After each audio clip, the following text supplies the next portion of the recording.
혹시 영양제를 복용하면서 어떤 것이 건강에 독이 될 수 있는지 궁금하셨나요? 오늘은 영양제 전문가들이 경고하는 영양제와 함께 먹으면 안 되는 영양제에 대해 알아보려고 합니다. 더불어 영양제를 올바르게 복용하는 방법도 함께 소개해 드리겠습니다. 첫 번째로 비타민을 너무 많이 섭취하면 장기에 해를 끼칠 수 있습니다. 현재 많은 사람들이 비타민을 복용하고 있는데 이때 주의할 점이 있습니다. 특히 한 가지 비타민을 오랜 기간 동안 과도하게 복용하거나 다른 영양제와 함께 복용할 때 주의해야 합니다. 캐나다 의학협회지의 교수에 따르면 고용량의 비타민 D를 섭취하면 미세혈관성 폐화와 심부전과 같은 문제가 발생할 수 있다고 경고하였습니다. 실제로 54세 남성에서 중독 증상이 나타난 사례가 있었기 때문입니다. 이 현상을 이해하기 위해서 간단히 설명하겠습니다. 비타민은 수용성과 지용성으로 나뉩니다. 수용성 비타민은 물에 잘 녹는 것이고 지용성 비타민은 물보다는 기름에 잘 녹는 것입니다. 지용성 비타민 중에는 비타민 A, D, E, K 등이 있으며 이런 비타민은 체내에서 축적될 수 있는 특성을 가지고 있습니다. 특히 골다공증 예방에 도움이 되는 비타민 D를 과도하게 복용하면 고칼슘혈증을 일으킬 수 있습니다. 고칼슘혈증은 메스꺼움, 구토, 식욕부진, 불안감과 같은 증상을 유발할 수 있습니다. 더 중요한 것은 고칼슘혈증으로 인해 혈중 칼슘 농도가 높아지면 석회 화물이 형성되어 신장석을 일으킬 수 있습니다.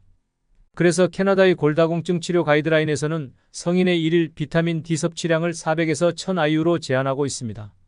미국의 경우 70세까지 600IU를 권장하고 있습니다. 이런 중독 증상이 나타나면 즉시 영양제 섭취를 중지하고 의사나 약사와 상담할 필요가 있습니다. 또한 비타민을 여러 가지 먹어야 할 때 각각 복용하는 대신 종합 비타민 하나를 복용하는 것이 더 효율적일 수 있습니다. 이제 비타민 이야기를 하기 전 만약 아직 구독과 좋아요를 눌러주지 않으셨다면 이를 통해 우리 모두가 건강하게 살 수 있는 정보를 공유하며 더 나아갈 수 있을 것입니다. 또한 댓글로 궁금한 점도 남겨주시면 함께 이야기를 나누면서 정말 유용한 정보를 얻을 수 있을 겁니다. 그럼 이제 비타민에 대해 자세히 알아보겠습니다. 첫 번째로 비타민은 합성 비타민과 천연 비타민으로 나뉩니다. 천연 비타민은 비교적 비싸지만 효과가 좋다고 여겨지는 반면 연구 결과에 따르면 흡수율은 천연 비타민이 더 높지만 효과에서 큰 차이는 없다고 합니다. 하지만 가장 큰 문제는 비타민을 과도하게 복용하는 것입니다. 여러 비타민을 동시에 복용하거나 다른 영양제와 함께 복용할 경우 비타민을 과다 섭취할 위험이 높아집니다. 이렇게 할 경우 식사를 통해 이미 충분한 양의 비타민을 섭취하게 되므로 과도한 복용은 피해야 합니다. 비타민제 복용 시 매일 동일한 시간에 복용하는 것이 좋습니다. 공복에 복용하면 위장장애를 유발할 수 있으므로 이 점을 주의해야 합니다. 또한 비타민 성분은 단독 복용보다는 다른 음식의 영양 성분과 함께 복용할 때 흡수율이 더 높다고 합니다. 따라서 식사 직후에 비타민을 복용하는 것이 좋습니다. 특히 중년 이상의 분들은 뼈 건강과 폐경기 질환 예방을 위해 비타민 D를 보충하는 것이 좋습니다. 노년에는 영양소 흡수 능력이 저하되므로 천연 비타민이 더 적합합니다. 또한 스트레스를 많이 받는 분들은 비타민 A, B, C를 함께 복용하는 것이 도움이 될 수 있으며 술과 담배를 자주 피우는 분들은 비타민 B6가 중요하다고 합니다. 불규칙한 생활 패턴이나 식사 습관을 가지고 있거나 어떤 영양제를 선택해야 할지 모르는 분들은 종합 비타민제를 선택하는 것이 좋습니다. 종합 비타민제는 필요한 영양소를 한 곳에서 얻을 수 있기 때문입니다.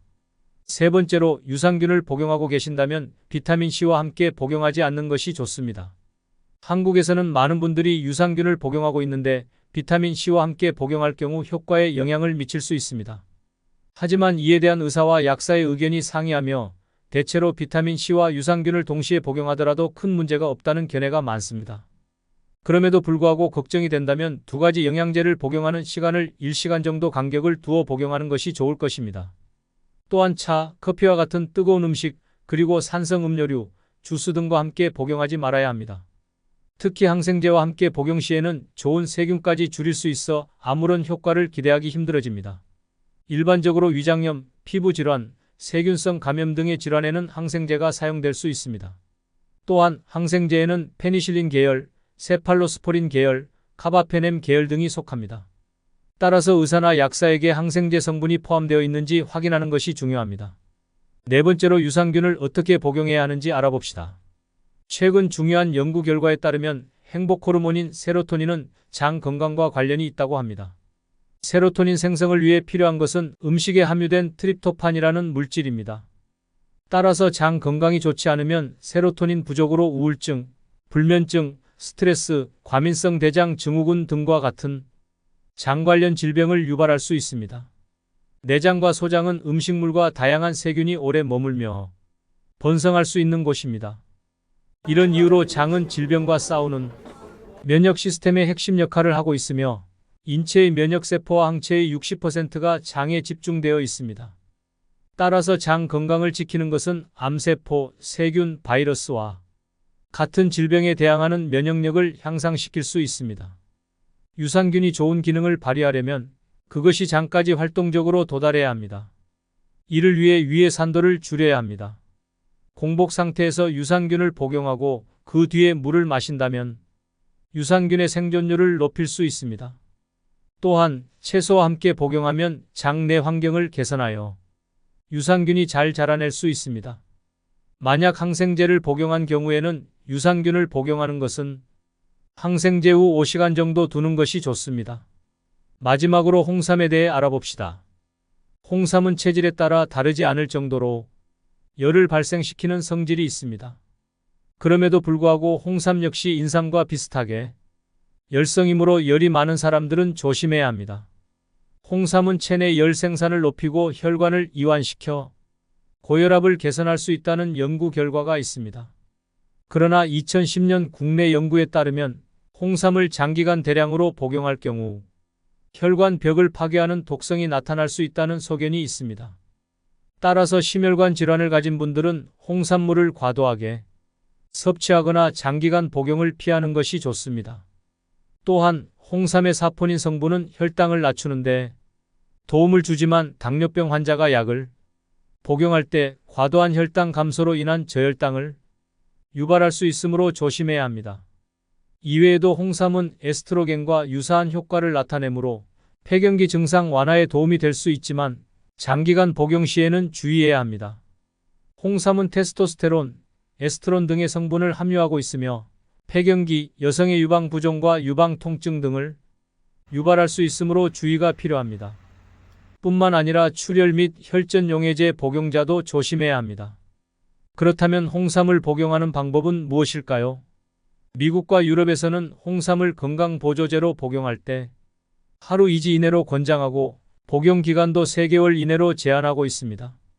복합 비타민을 선택할 때는 철분이나 항산화제와 함께 복용하지 않아야 하며 비타민 E는 루테인과 함께 복용하지 않는 것이 좋습니다. 또한 비타민C는 구리와 함께 복용하지 않아야 하며 칼슘의 과도한 섭취는 마그네슘의 흡수를 방해할 수 있습니다. 오늘은 비타민의 다양한 정보에 대해 알아보았습니다. 여러분의 지식과 건강을 도울 수 있도록 계속 노력하겠습니다. 더 많은 유용한 정보를 얻고 싶다면 구독과 좋아요를 눌러주세요. 다음 영상에서 다시 만나요.